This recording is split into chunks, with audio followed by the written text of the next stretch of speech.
hang on, guys, look at the downside of my life. You're getting married. I don't have a girlfriend right now.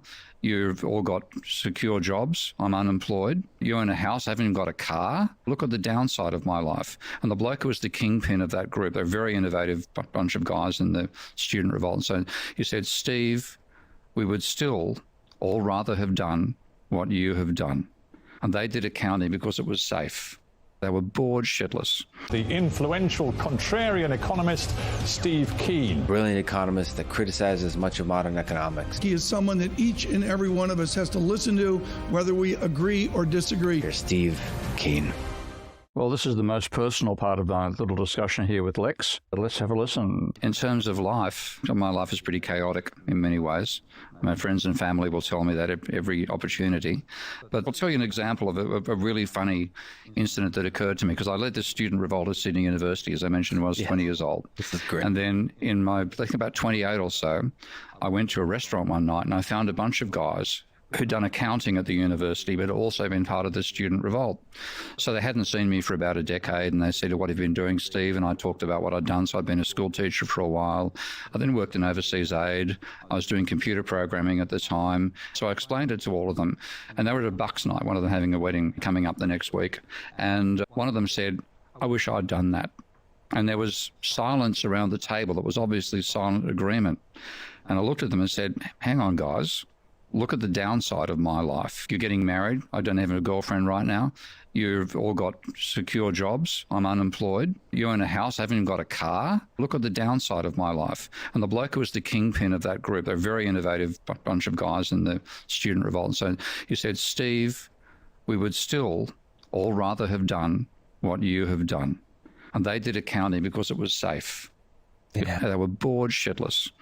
Did you have a sense that the chaos you're always jumping into was dangerous, or was it just the pull of it that...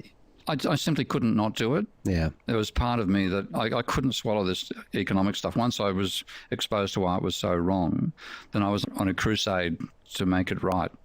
And that's been part of my nature all through my life. I don't know why. So it wasn't that I made a choice to do it, it's that I couldn't be true to myself without doing it. And I find a lot of people get caught in life where they're doing it because it works for some financial or other reason, but they're not being true to themselves. And as messy as my life is, as much shit I've got myself caught up in, and there's a lot of that in my personal and financial life right now, which is a pain in the ass. I would rather have had that nature than not. Well, let's give a bit of background there. Actually, I'm writing an autobiography. Will I ever get it finished is another story. But the point about when I first found out the flaws in the economic theory, it actually involved what's called the theory of the second best. And normally, if you ever do learn this, and quite frequently economists will not, you learn it after you've done a full master's degree, probably halfway through a Ph.D., and you see it as some sort of funny wrinkle, which you basically ignore. I learned this right in the middle of my first year set of lectures from another staff member who was also becoming quite a rebel.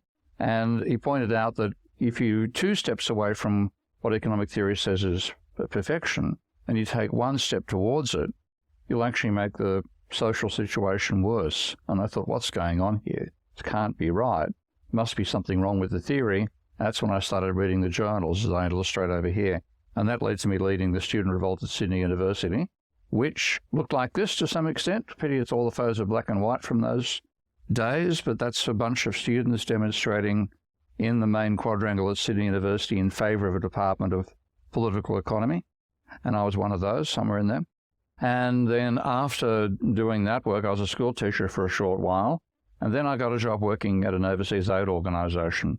This is my farewell party, which shows a bit of the nature of the library that I was running at the time and the people I was working with. It was a fabulous group of people.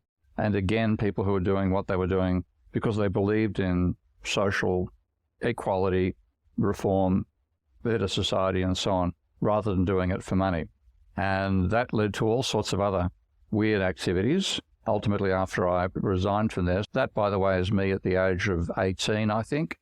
So the long hair here for this guy's 21st birthday party, with this bloke being the MC. And I've always thought this combination of bow tie, white tie, no tie, pretty much showed my nature in those days. Actually, one defining element of my life is this little phenomenon here, because from when I was born, which is 1953, through to 1974 when I graduated from my arts degree, unemployment only once ever reached 4% of the population. And you can see the average is running at about 2.5%. And then during my final year, unemployment leapt from 2% to 6%. And at this stage, unemployment was always about this level. That's regarded as normal now. That's what I experienced for the whole of my youth and my early university education. So there's something drastic that happened to the economy in 1974, and this is a global phenomenon. You can find the same thing in the American data as well, though perhaps not quite as extreme as that. And consequent to that, that led to all my student revolt days. That's me in there again with a demonstration again inside the main quadrangle at the university.